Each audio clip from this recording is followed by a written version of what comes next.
Sintam-se abraçados com o calor do Nordeste brasileiro.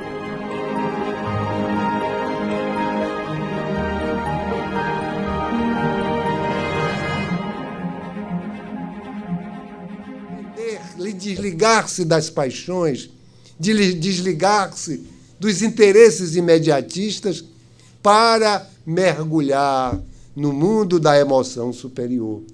Então, o moço rico, a samaritana, que lhe ofereceu a água viva, a mulher equivocada, que lhe apresentou um caminho de luz, Joana de Cusa, que tinha problemas com a família, Cusa, seu marido, era um homem ligado aos interesses humanos, perdulário, de vida difícil, descomprometido com a saúde do lar, e ela deu-lhe, e ele, Jesus, deu-lhe o alimento da coragem para superar a sua prova. E quantos outros Jesus atendeu no atendimento fraterno, individualmente?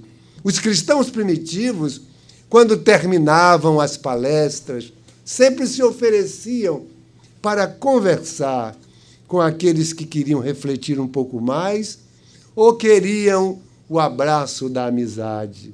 Então, Jesus é o terapeuta divino. Ele seria, vamos dizer assim, o ponto maior do atendimento fraterno e a reflexão mais importante. Âmbito de ação. Onde é que a gente pode fazer o atendimento fraterno? Em qualquer lugar, no lar, com os nossos filhos, com o companheiro, com a companheira, com a família, na rua, num transporte coletivo. Em qualquer lugar, nós podemos exercitar o diálogo da amizade. Quando, nos problemas humanos, nas dificuldades de comportamento, viciações, perdas de entes queridos, o universo das dores humanas é imensa e todos nós somos exemplos, como mantendo o coração aberto, ouvindo com sabedoria, cuidados importantes para o atendimento organizado na casa espírita. Eu poderia perguntar, nesta casa tão amiga que agora aniversaria e que eu dou os meus parabéns, existe atividade de atendimento fraterno? Existe, não é? Então, está de parabéns, porque é uma atividade essencial na casa espírita. Um centro espírita deve ir gradativamente preenchendo o seu quadro de atividades essenciais.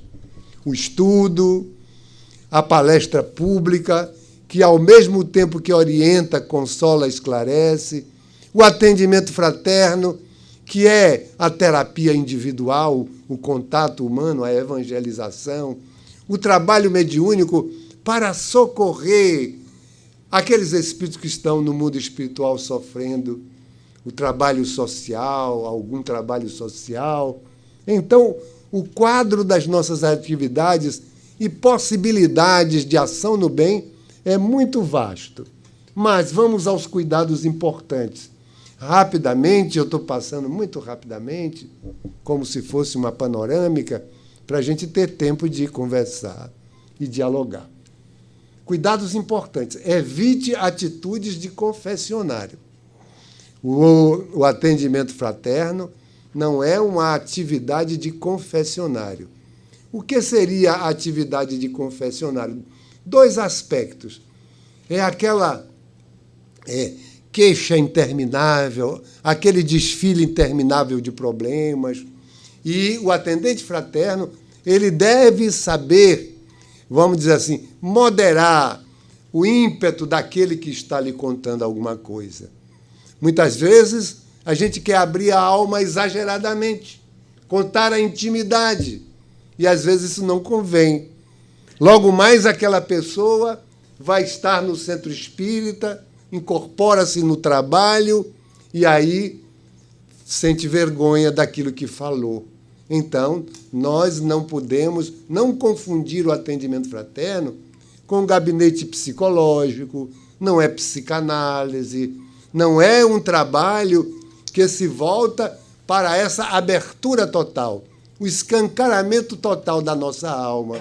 Nem o atendente fraterno deve ter a curiosidade de tudo saber. Não. Eu já entendi o seu drama, o seu problema. Vamos conversar para ver se a gente delineia uma solução. Evitar as queixas.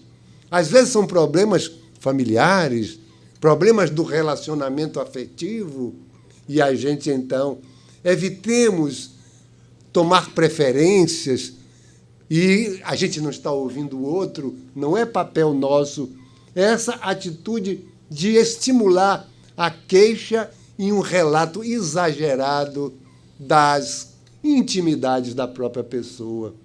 Evitemos as promessas. Aqui se cura.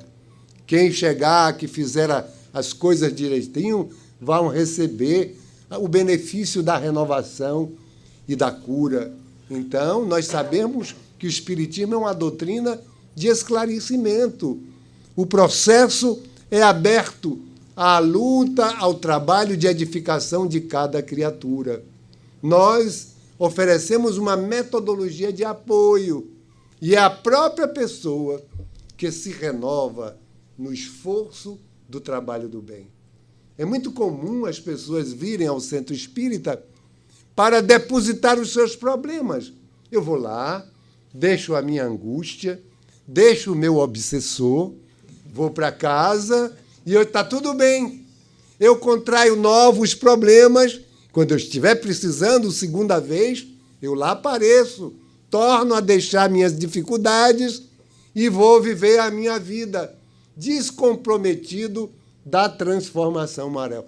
Isso não funciona. Se alguém propor essa barganha, não entenda como uma casa séria. É alguma coisa que está beirando o campo da mistificação. Então, tenhamos cuidado. Cuidado com as revelações. Estou conversando com alguém, o atendente fraterno é muito tentado a dizer: eu estou sentindo, é uma presença espiritual, e aí vai envolvendo a pessoa naquele elan da curiosidade que desvia a conversação para um tema inadequado. Então, evitemos as revelações. E as pessoas, muitas vezes, vêm em busca dessas revelações. Tem muitos que dizem: me disseram que eu sou médium? Será que eu sou médium? A pessoa pode, o atendente fraterno pode dizer, filosoficamente, todos temos um pouco de sensibilidade mediúnica. Quanto a dizer se a senhora ou o senhor é um médium que está catalogado na expressão evidente e ostensiva da mediunidade, não sabemos, mas isso pouco importa. Vamos conversar sobre o que lhe trouxe efetivamente aqui. Outros dizem assim: me disseram que eu estou obsidiado, que tem um obsessor me perseguindo. O atendente fraterno dirá: olha, isso é um problema de sintonia. Se você acha que está obsidiado, já está na hora de desobsidiar. E aí fala com humor, tira a pessoa do problema, explica que o problema da obsessão é um problema da sintonia. Se a gente cultiva uma sintonia de pensamentos que atraiam o obsessor, ele virá. Se nós mudarmos a sintonia, passaremos a escutar, sentir e receber a influência do nosso anjo guardião, a influência dos bons espíritos. É só uma questão de mudar a faixa, mudar o range da nossa percepção espiritual. Então, o problema é saber dialogar otimista para que as pessoas saiam da casa espírita com desejo de voltar. É uma atividade sigilosa. Aliás, toda atividade que envolve a dor humana, o processo intimista da relação entre as pessoas, então, evitemos estar conversando. Aquilo é alguma coisa que foi confiada ao nosso coração afetuoso. Não deixemos que espíritos se comuniquem no atendimento fraterno. Porque, às vezes, as pessoas vêm sensibilizadas espiritualmente, às vezes nem é espírito. Às vezes é uma questão neurótica qualquer, é uma dificuldade emocional, a pessoa está condicionada a pensar que são espíritos. Seja o que for, por favor, reaja, não há necessidade. E se insistir, aplica um passe. Todo atendente fraterno tem que saber aplicar passes na casa espírita, porque ele pode se envolver com uma necessidade dessa natureza. Mas vamos adiante, que é rápido. Algumas habilidades psicológicas são essenciais. Empatia. O atendente fraterno, aí já entramos no universo das escolhas. Quem é o atendimento da casa? Quem é o atendente fraterno que pode exercer essa atividade? Não é trabalho para iniciantes. Então, a Casa Espírita tem que procurar, no seu quadro, as pessoas que tenham melhor capacidade de doação, as pessoas que se relacionem bem, as pessoas que têm um bom conhecimento doutrinário, a uma pessoa que está integrada e que goste de gente, viu? Tem que gostar de gente. Porque tem pessoas que só gostam de bichinho. Tem pessoas que gostam mais de bicho do que de gente. A gente tem que gostar de bicho e tem que gostar de gente. Gostar de gente é uma condição essencial. Então, a gente vai receber a pessoa com amizade. A pessoa que chega à Casa Espírita precisa receber a presença de um atendente fraterno que tenha urbanidade, que receba com amizade, que esteja disposto, naqueles 20, 30 minutos, 25, de conversa fraterna, a caminhar um pouco com a pessoa. Eu estou aqui para lhe ouvir, receber com espírito de amizade. Então, o outro tem que sentir a impressão que encontrou um amigo. Se a gente não conseguir passar essa impressão, nós estamos com um trabalho o nosso trabalho pessoal. Então, dentre as questões que envolvem a condição para ser um atendente fraterno, está essa, da pessoa passar e demonstrar amizade, porque na correspondência a amizade vem do outro com relação a ele. Tem que ter um respeito muito grande pela criatura humana, a autenticidade. A pessoa tem que ser uma pessoa que tenha realmente uma boa capacidade de relacionamento. E uma condição fundamental do atendente fraterno é uma pessoa que esteja acostumada a resolver os seus próprios problemas. Uma pessoa que sabe se ajudar, sabe ajudar os outros. Então, fica aí um perfil para vocês encontrarem um atendimento fraterno. E aí, a proposta do serviço do atendimento é receber com amizade, demonstrar compaixão. Não aquela paixão de ter piedade, ter dó, mas com paixão, apaixonada pelo trabalho de ajudar, dedicada, a compaixão da dedicação. Viu ali empatia? O que é empatia? Sentir aquilo que o outro está sentindo. Sentir dentro.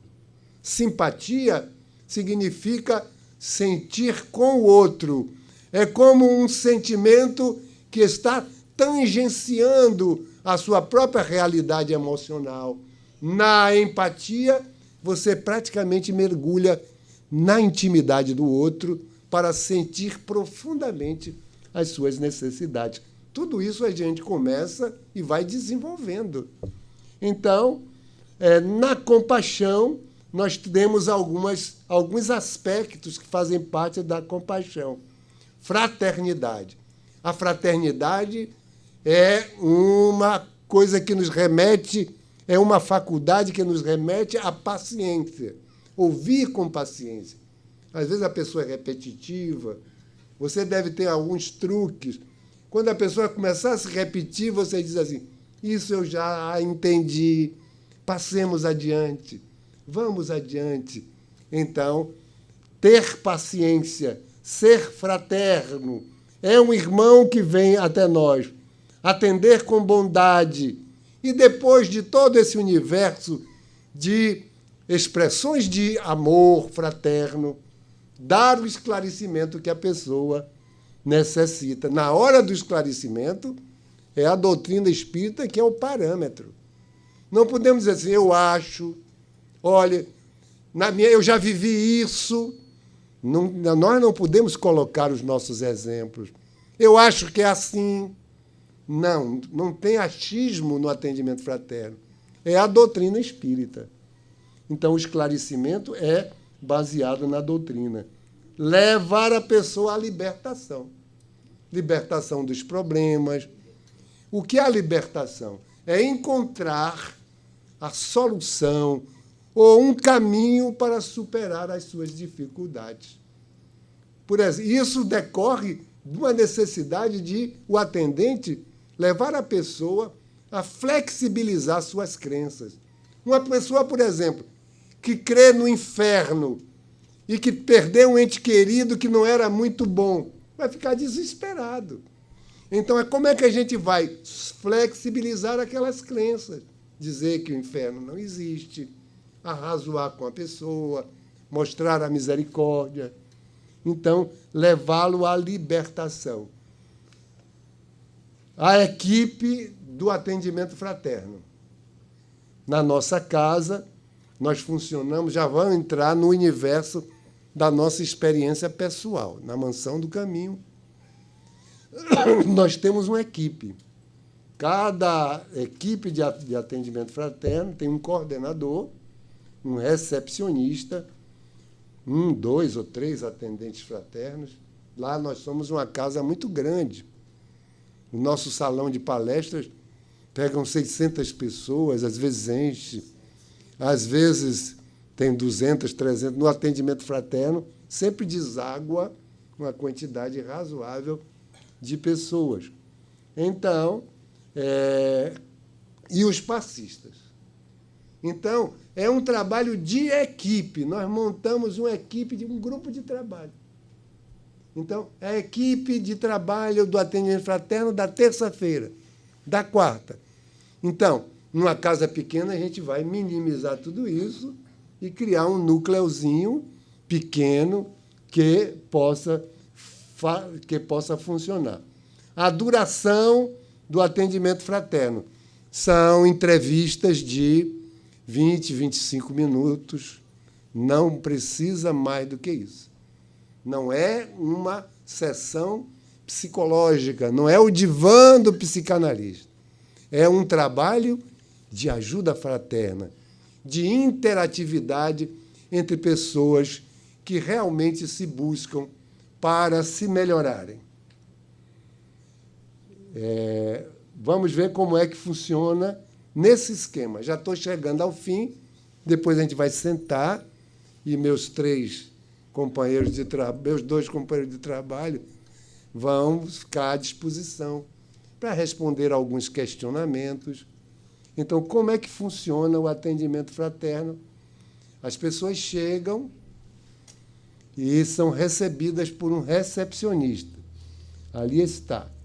Esse recepcionista anota nome, anota endereço e se é a primeira vez que a pessoa vem e se é a segunda vez.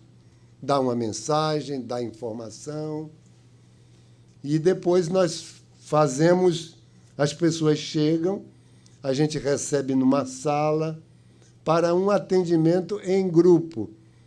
Vamos dizer que cheguem 5 pessoas que queiram atendimento fraterno, 10 pessoas que queiram. Então, a gente faz uma pequena reunião com todos eles.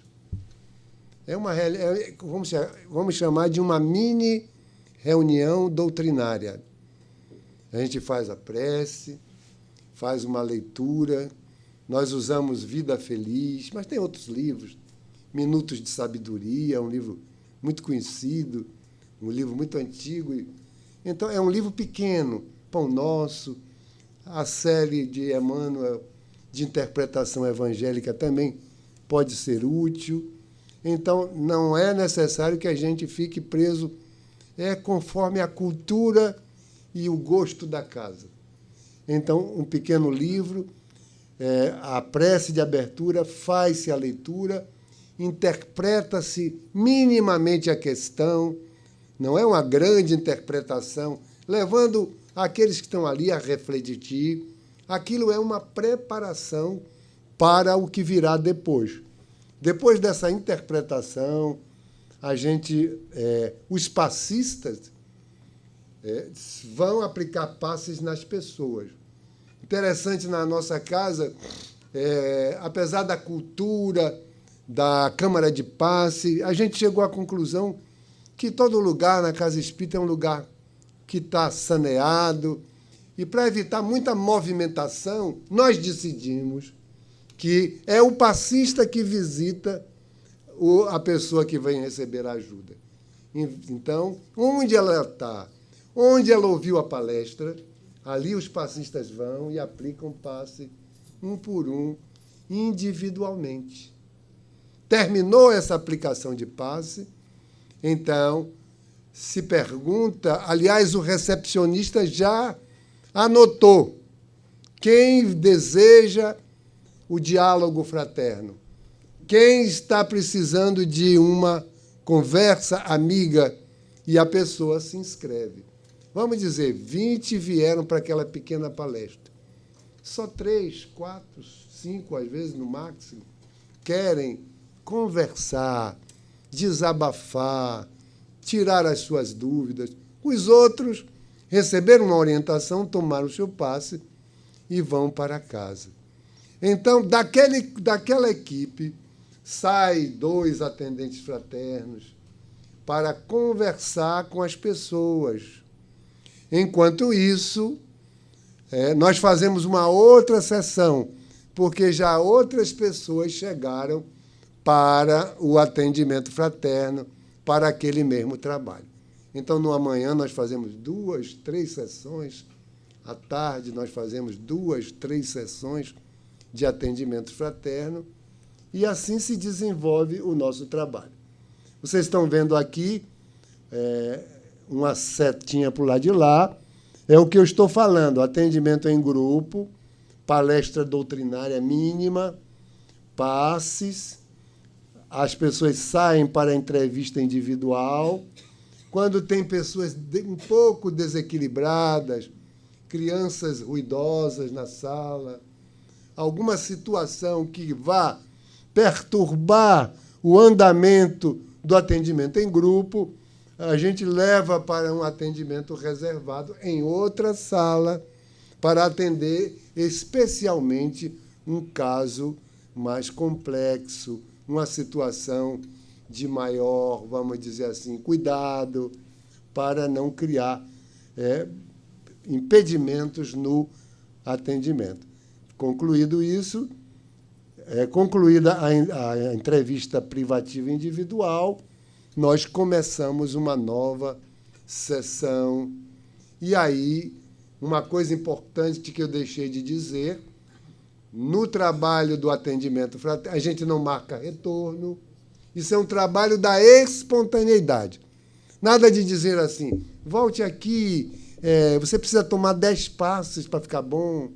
Não tem recomendações desse tipo.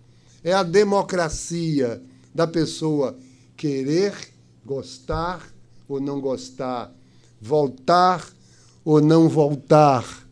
É assim que nós funcionamos com nossa proposta de atendimento fraterno. É muito importante na Casa Espírita isso, porque realmente as pessoas...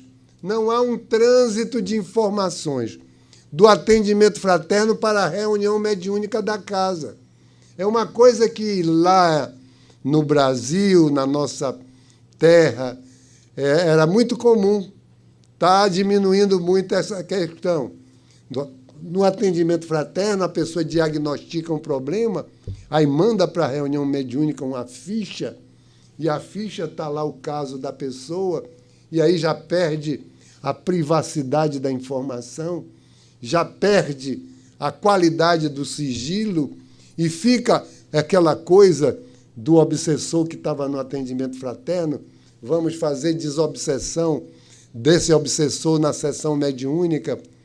Às vezes isso acontece, mas é espontaneamente, porque a pessoa veio perturbada ou com dificuldades, veio por atendimento fraterno, voltou para a sua casa depois de atendida. Muitas vezes os espíritos retêm, os bons espíritos retêm os espíritos doentes e necessitados, e na reunião mediúnica os médiuns vão socorrer essas entidades sem que ninguém saiba. Às vezes a gente sabe quando atende um e que se depara com o espírito. Eu dirijo uma reunião mediúnica, eu dialogo com os espíritos, mas às vezes eu identifico, olha, esse espírito tem relação com aquele problema. Às vezes os espíritos dizem, você não sabe quem é ele, você não sabe quem é ela. E aí dá algumas pistas para que a gente saiba quem é. Mas isso não foi provocado. Isso não foi um nome que foi para a sessão, para desvelar a vida de ninguém. É a espontaneidade do trabalho espiritual. Porque quem comanda o nosso trabalho é a espiritualidade superior. Então, aquelas fichas que diz que fulano tem isso, fulano tem aquilo, isso não há necessidade. Porque a cura é um processo pessoal. A renovação é um processo que depende do cuidado e do desejo sincero de se melhorar. É inevitável. Nós fomos criados por Deus para a saúde, para o equilíbrio, para a paz. E toda vez que a gente se esforça, se renova, a não ser os casos kármicos que todos nós precisamos passar, aquelas situações que são extremamente necessárias para a nossa reabilitação espiritual, elas não poderão ser solucionadas mercê da nossa vontade, porque está no cômputo de leis maiores que nós não podemos examinar. Às vezes a gente pensa assim, mas se Jesus curava, eu também posso curar. Tudo bem, Jesus curava, ele era o Senhor da vida, mas ele não desrespeitava as leis de causa e efeito, não. Muitos daqueles espíritos que estiveram doentes passando pelo seu caminho se candidataram para reencarnar e serem atendidas pelo Messias Nazareno, que os liberariam no momento exato do seu karma, das suas dificuldades existenciais. Então, em uma panorâmica muito rápida, nós diríamos que isso é o atendimento fraterno. O ajuste desse modelo para a realidade de cada um é problema de cada um. Ver a dinâmica da casa, a possibilidade, a cultura, tudo isso tem que ser levado em consideração. A gente faz a exposição porque a gente acha que é bom. Então, um abraço, nós vamos agora responder perguntas.